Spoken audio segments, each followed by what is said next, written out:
Market में live trading के दौरान जब भी चार्ट पर इस तरह से किसी एक लेवल के पास प्राइस को रिवर्स होता हुआ देखते हैं तो आप वहां नीचे सपोर्ट एरिया को ड्रॉ करते हैं, और जब भी प्राइस किसी लेवल के पास से रिजेक्शन लेकर नीचे जाने की कोशिश करती है तो वहां रेजिस्टेंस एरिया को मार्क करके इन दोनों लेवल्स के ब्रेक होने का इंतजार करते हैं। और जैसे ही मार्केट आपके मार्क किए हुए लेवल को ब्रेक करता है तो आप ब्रेकआउट की दिशा में ट्रेड एंट्री करते हैं, मगर आपके एंट्री करते ही मार्केट आपको प्रॉफिट देने की बजाय आपका स्टॉप लॉस हिट कर देता है। और मेरे विचार से आपके सामने ये सिचुएशन बार बार आती रहती है, लेकिन क्या कभी आपने ये सोचा है कि हर बार आपके साथ ही ऐसा क्यों होता है, या फिर इसके पीछे क्या कारण है? मेरे विचार से आप में से ज्यादातर ट्रेडर्स इसे मार्केट की गलती मानकर इसके पीछे का असली कारण जाने बगैर अगले ट्रेड में एंट्री करने का मौका ढूंढने लगते हैं, और ये सिलसिला इसी तरह दोहराने के कारण कभी मार्केट से प्रॉफिट नहीं निकाल पाते। इसलिए आज के वीडियो में हम लाइव मार्केट में चार्ट को पढ़ते समय आपको कौन सी इंपॉर्टेंट की लेवल्स पर फोकस करना चाहिए, इसके बारे में डिटेल से जानेंगे। तो चलिए आपको चार्ट पर की लेवल को कैसे आइडेंटिफाई करना है ये जानते हैं। ये निफ्टी 50 का 23 अक्टूबर का 5 मिनट टाइम फ्रेम का चार्ट है, जहां मार्केट गैप अप ओपन होने के बाद इस तरह से प्राइस एक्शन बनाकर लगभग 26,000 के साइकोलॉजिकल लेवल के पास आकर ट्रेड कर रहा है। अब इस चार्ट पर बन रहे प्राइस एक्शन को देखकर आप इसे कैसे एनालाइज करते, इसे वीडियो पॉज करके थोड़ी देर के लिए मन में सोच लें। जहां तक मैं आपकी साइकोलॉजी को जानता हूं, आप में से बहुत से ट्रेडर यहां नीचे एक सपोर्ट एरिया को ड्रॉ करेंगे, क्योंकि यहां प्राइस बहुत तेजी से रिवर्स होकर ऊपर आई है। साथ ही यहां हायर लेवल्स पर मार्केट ने 2 बार रिजेक्शन लिया है, इसीलिए आप यहां रेजिस्टेंस लेवल को ड्रॉ करेंगे और यहां नीचे फिर से सपोर्ट एरिया बनाएंगे, क्योंकि इस एरिया से मार्केट नीचे नहीं जा रहा है। अगर आपने भी इसी तरह से इस चार्ट को एनालाइज किया है तो कमेंट में ज़रूर बताएं। अब क्योंकि यहाँ चार्ट पर आपके हिसाब से इंपॉर्टेंट लेवल्स को बना चुके हैं, इसलिए आप इन लेवल्स का ऊपर और नीचे ब्रेक होने का इंतजार करते हैं, ताकि जैसे ही इन लेवल्स का ब्रेकआउट हो तो आप यहाँ ट्रेड में एंट्री कर सके। एक बिगिनर ट्रेडर के हिसाब से आपका ये एनालिसिस लगभग सही है, लेकिन एक प्रो ट्रेडर इसी चार्ट को पढ़ते समय चार्ट पर सिर्फ सपोर्ट एंड रेजिस्टेंस लेवल्स बनाने के अलावा इन लेवल्स के दौरान चार्ट पर बन रहे प्राइस एक्शन को भी पढ़ता है। जैसे कि जब मार्केट पहली बार यहां नीचे से रिवर्स होकर ऊपर निकला तो चार्ट पर बहुत बड़ी ग्रीन बुलिश कैंडल्स बनी है। इसका मतलब यहां लोअर लेवल्स पर बहुत स्ट्रांग डिमांड एरिया मौजूद है, लेकिन प्राइस पहली बार जब हायर लेवल्स से रिजेक्शन लेकर नीचे आती है तो यहां वो इस फेयर वैल्यू गैप को फील करते ही ऊपर निकल जाती है, लेकिन हायर लेवल्स पर अपने प्रीवियस हाई के ऊपर निकलने में फेल होने के कारण फिर से नीचे आती है। साथ ही अगर आप यहां चार्ट पर बन रहे कैंडलस्टिक पैटर्न्स को देखेंगे तो यहां से जब पहली बार प्राइस ऊपर निकलती है तो 3 बुलिश कैंडल्स में ही लगभग 50 पॉइंट ऊपर चली जाती है, लेकिन दूसरी बार जब प्राइस इस एरिया से वापस रिवर्स होती है तो इसी 50 पॉइंट्स तक जाने के लिए मार्केट को 1 घंटा लग जाता है, जबकि पहली बार प्राइस ने ये दूरी सिर्फ 15 मिनट में पार की थी। इसका मतलब यहां मार्केट अपना बुलिश मोमेंटम पूरी तरह खो चुका है। अब अगर मार्केट इस रेजिस्टेंस एरिया को ब्रेक भी करता है तो यहां एक प्रो ट्रेडर इस ब्रेकआउट पर बाइंग नहीं करेगा, क्योंकि उसके एनालिसिस के हिसाब से यहां मार्केट में कोई भी बुलिश मोमेंटम नहीं है, इसलिए इस तरीके के ब्रेकआउट फेल होने की संभावना ज्यादा होती है।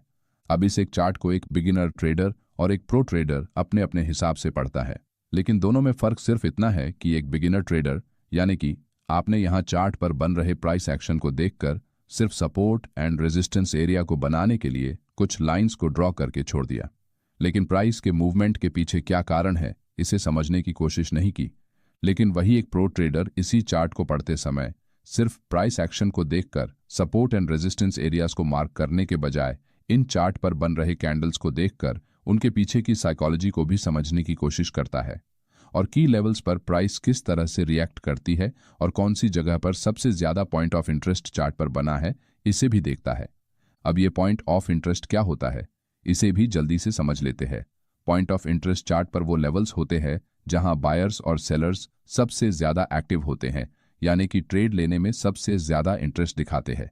इसका मतलब चार्ट पर बन रहे बाकी एरियाज के अलावा इन लेवल्स पर ट्रेडिंग करना पसंद करते हैं, जैसे कि सप्लाई एंड डिमांड एरिया या फिर support and resistance levels, different type of chart patterns, equal highs and low, trend line और राउंड नंबर लेवल के साथ इस तरीके के और भी लेवल्स जहां पर बहुत बड़ी संख्या में ट्रेडर्स ट्रेडिंग करने का मन बनाते हैं, उसे हम पॉइंट ऑफ इंटरेस्ट लेवल्स कहते हैं।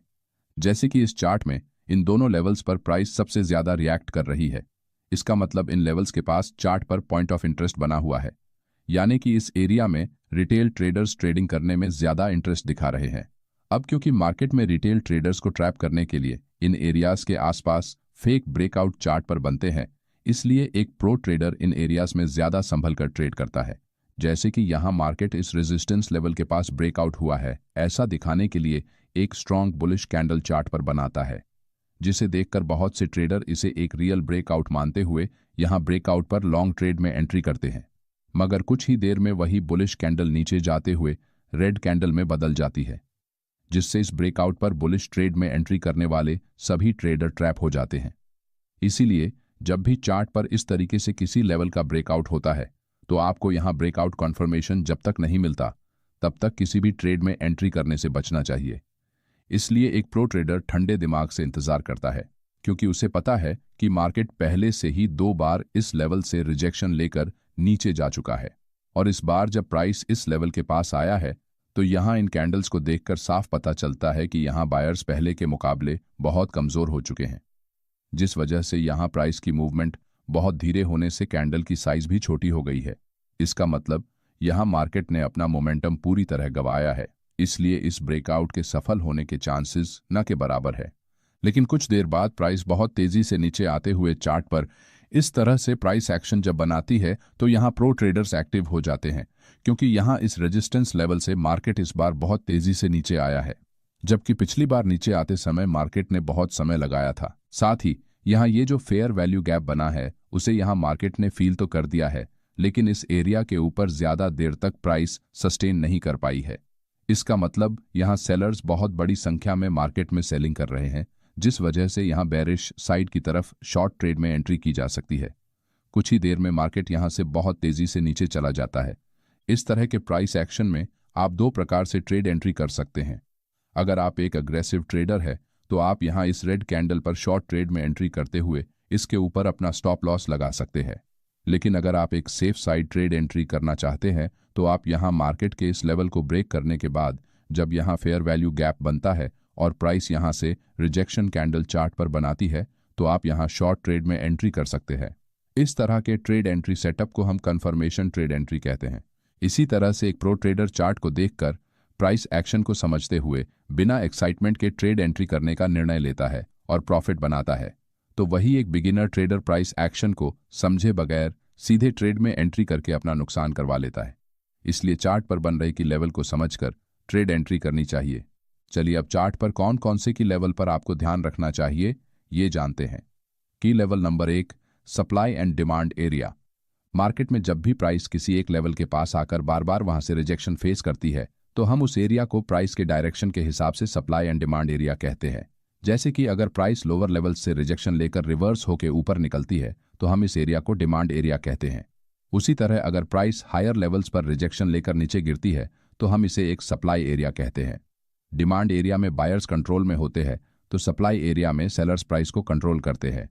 इसलिए जब भी प्राइस इन दोनों एरियाज में आती है तो आपको बहुत बढ़िया ट्रेड अपॉर्चुनिटी मिल सकती है। जैसे कि इस चार्ट में प्राइस ऊपर से नीचे गिरते हुए लोअर हाइज चार्ट पर बनाती है।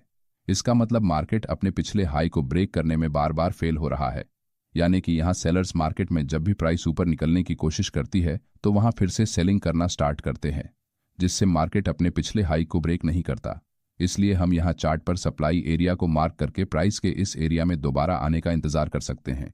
जैसे कि इस चार्ट में प्राइस जैसे ही फिर से लोअर लेवल्स के पास रिजेक्शन लेकर हमारे मार्क किए हुए सप्लाई एरिया में आती है तो हम यहां शॉर्ट ट्रेड में एंट्री बना सकते हैं, जिसमें हम हमारा स्टॉप लॉस हमारे सप्लाई एरिया के ऊपर रख सकते हैं। कुछ ही देर में प्राइस ऊपर निकलते हुए हमारे सप्लाई एरिया से रिजेक्शन लेकर तेजी से नीचे गिर जाती है। बहुत से लोग इस सेटअप को हल्के में लेते हैं क्योंकि इसमें कोई भी फैंसी स्ट्रैटेजी नहीं है, जस्ट आपको सप्लाई एरिया को मार्क करके उसके अकॉर्डिंग ट्रेड एंट्रीज करनी होती है। इसलिए ट्रेडर मार्केट में फैंसी ट्रेडिंग स्ट्रैटेजी के पीछे पागल होकर इस बेहतरीन एंट्री सेटअप को भूल जाते हैं। ये सेटअप आपको हर दिन ट्रेड एंट्रीज प्रदान करता है।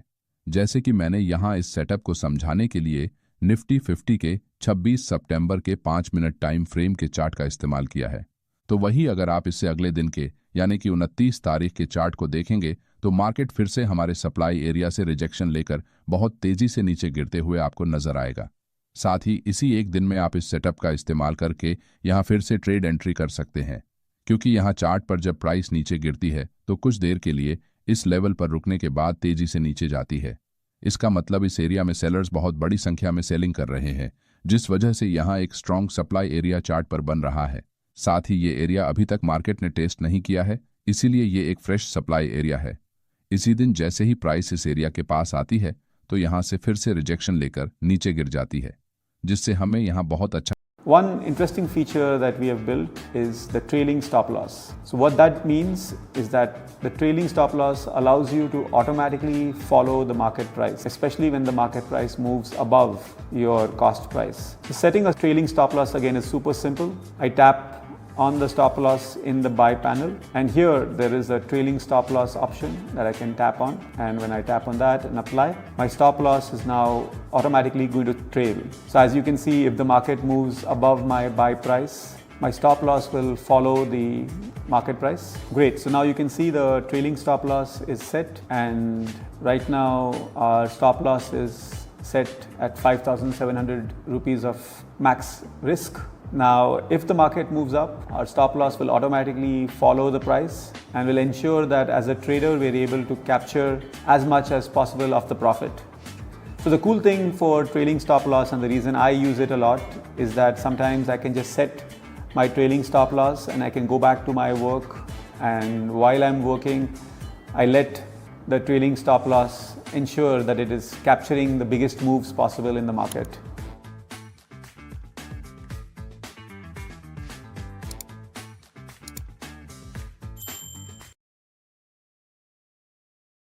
प्रॉफिट मिलता है, इसीलिए आप इस ट्रेड एंट्री सेटअप को इग्नोर नहीं कर सकते।